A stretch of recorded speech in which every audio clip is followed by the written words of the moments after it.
হযরত মুসা আলাইহিস সালাম একদিন আল্লাহর কাছে জিজ্ঞেস করলেন, হে প্রভু, আমার অনুসারীদের মধ্যে সবচেয়ে বড় পাপী কে? আল্লাহ তাআলা উত্তরে বললেন, যে ব্যক্তি সর্বপ্রথম এই পথ অতিক্রম করবে সেই ব্যক্তি হলো তোমার অনুসারীদের মধ্যে সবচেয়ে বড় পাপী। আল্লাহর কথা অনুযায়ী হযরত মুসা আলাইহিস সালাম বসে পড়লেন এবং দেখতে লাগলেন যে কি হয়। কিছুক্ষণ পর দেখলেন এক ব্যক্তি ছোট একটি ছেলেকে কোলে করে পথ অতিক্রম করছে। হযরত মুসা আলাইহিস সালাম বুঝে ফেললেন যে এই ব্যক্তি সে বড় পাপী।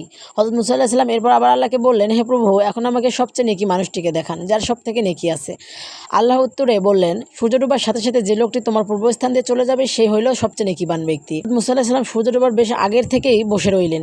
যেই সূর্য ডুবছিল দেখলেন সে সকালের ওই ব্যক্তি ছোট ছেলেকে কোলে করে ফিরে যাচ্ছে।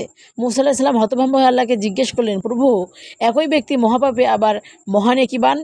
আল্লাহ বললেন, হে মুসা, সকালে যখন এই ব্যক্তি ছেলেকে সাথে নিয়ে তোমাকে অতিক্রম করে জঙ্গলে প্রবেশ করলো, তখন কোলের ছেলেটি বাবাকে প্রশ্ন করেছিল, বাবা, এই জঙ্গল কত বড়?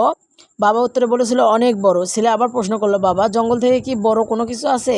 তখন বাবা বলেছিল, হ্যাঁ বাবা, ওই পাহাড়গুলো জঙ্গল থেকে বড়। ছেলে পুনরায় প্রশ্ন করলো, পাহাড় থেকে কি বড় কিছু আছে? বাবা বলল, আছে, এই আকাশ।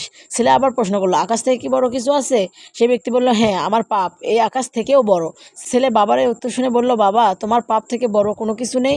তখন বাবাটি চিৎকার দিয়ে ছেলেটিকে জড়িয়ে ধরে কাঁদতে কাঁদতে বলল, আমার পাপ থেকেও অনেক বড় আমাদের আল্লাহর রহমত। হে মুসা, এই ব্যক্তির পাপের অনুভূতি অনুশোচনা আমার এতই পছন্দ হয়েছে যে সবচেয়ে পাপী ব্যক্তিকে সবচেয়ে নেককার ব্যক্তি বানিয়ে দিয়েছি। মনে রেখো, আমার শাস্তির হাত থেকে ক্ষমার হাত বহুগুণ বড়। সুবহানাল্লাহ। হে আল্লাহ, আপনি আমাদের সকলকে পেছনের গুনাহ মাফ করে সামনের দিনগুলোকে সত্য পথে চলার তৌফিক দান করুক, আমিন। রাসূল সাল্লাল্লাহু আলাইহি ওয়াসাল্লাম বলেন, আল্লাহ ওই ব্যক্তির চেহারা উজ্জ্বল করে দেন যে আমার কোনো হাদিস শুনেছে অতঃপর অন্যের কাছে পৌঁছে দিয়েছে। তাই ভিডিওটি বেশি বেশি শেয়ার করে দিন।